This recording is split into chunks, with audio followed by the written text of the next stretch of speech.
যাক, অবশেষে পড়াশোনার পাট চুকাইলাম। পোস্ট গ্রাজুয়েশন শেষ করে এই পড়া নামক ফেরা থেকে মুক্তি পাইলাম।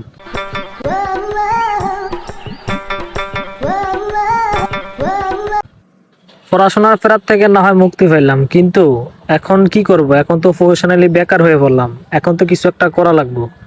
চাকরির জন্য পড়াশোনা করতে আবার কষ্ট, কে করে এত কষ্ট করে পড়াশোনা? এর চেয়ে অন্য কি করা যায় সেটা একটু ভাবতে হবে। নাকি কোম্পানিতে ঢুকে চাকরি লাইফটা শুরু করব।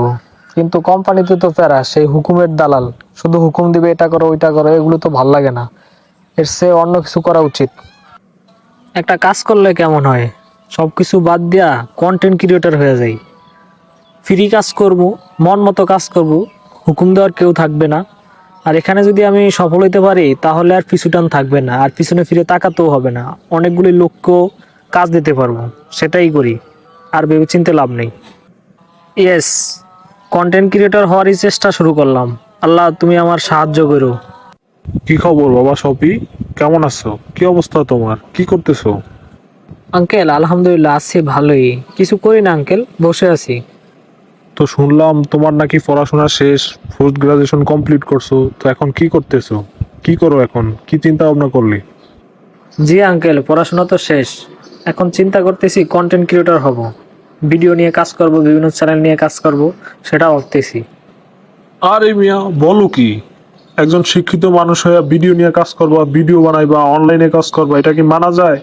তুমি ভালো ঘরের ছেলে, তুমি করো চাকরি বাকরি, পড়াশোনা করছো, এখন চাকরির জন্য পড়াশোনা করো, কিসের ভিডিও টিডিও নিয়ে কাজ করবা? আঙ্কেল, আমরা সবাই যদি চাকরির পিছনে ঘুরি তাহলে কয়জনে চাকরি পাবো? আমি না হয় অন্য কিছু করার চিন্তা করি। আর পড়াশোনা করছি তো শুধু চাকরি বাকরি করার জন্য নয়, পড়াশোনা করছি নিজের জন্য, নিজে ভালো মন্দ বোঝার জন্য। তা আমি না হয় কন্টেন্ট ক্রিয়েটর হয়ে অন্য কিছু করার চেষ্টা করি। আর আমি এখানে সফল হতে পারলে আমার সাথে আরো অনেকগুলো লোকেরও কাজ দিতে পারবো। তাহলে এটা আমার করতে সমস্যা কি? কি যে বলো বাপু, তুমি শিক্ষিত মানুষ হয়ে এগুলা কি বলতাছো? আমার তো কিছুই মাথায় কাজ করতেছে না। কি আবুল তাবুল বলতেছো? আবারও ভেবে দেখো বাবা, চাকরি বাকরি করো। কিরে সফি, তোর আঙ্কেল বললো শুনলাম তুই নাকি এখন ভিডিও বানাবি, ভিডিও করবি, কি চ্যানেলে কাজ করবি, চাকরি বাকরি করবি না? হ্যাঁ মা, আমি এখন কন্টেন্ট ক্রিয়েটর হব, ভিডিও বানাবো, চ্যানেলে কাজ করব। চাকরি বাকরির জন্য পড়তে আমার একদমই ভালো লাগে না। এখানে যদি সফল হইতে পারি তাহলে আমার সাথে সাথে অনেকগুলো ছেলের কাজও দিতে পারবো। তাই চিন্তা করতেছি কন্টেন্ট ক্রিয়েটর হব এবং ভিডিও বানাবো, ভিডিও নিয়ে কাজ করব।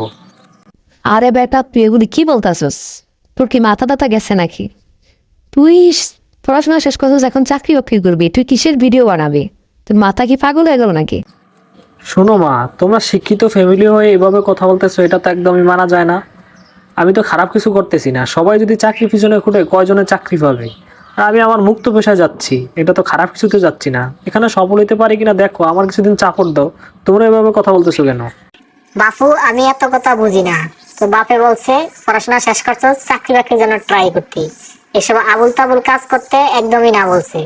সো পড়াশোনা করছো, এখন চাকরি করার চিন্তা ভাবনা কর। মা প্লিজ প্লিজ, আমাকে কিছুটা দিন একটু সাপোর্ট দাও। দেখো না আমি কিছু করতে পারি কিনা। আর এটা তো খারাপ কোনো কাজ না। তোমরা একটু আমাকে সাপোর্ট দাও, একটু বুঝার চেষ্টা করো। আমি একদিন সফল অবশ্যই হব। একটু সময় দাও আমাকে।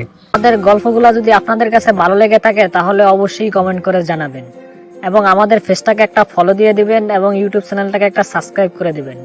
আপনাদের লাইক, ফলো এবং সাবস্ক্রাইবই আপনাদের জন্য নতুন নতুন ভিডিও দেওয়ার অনুপ্রেরণা পাই।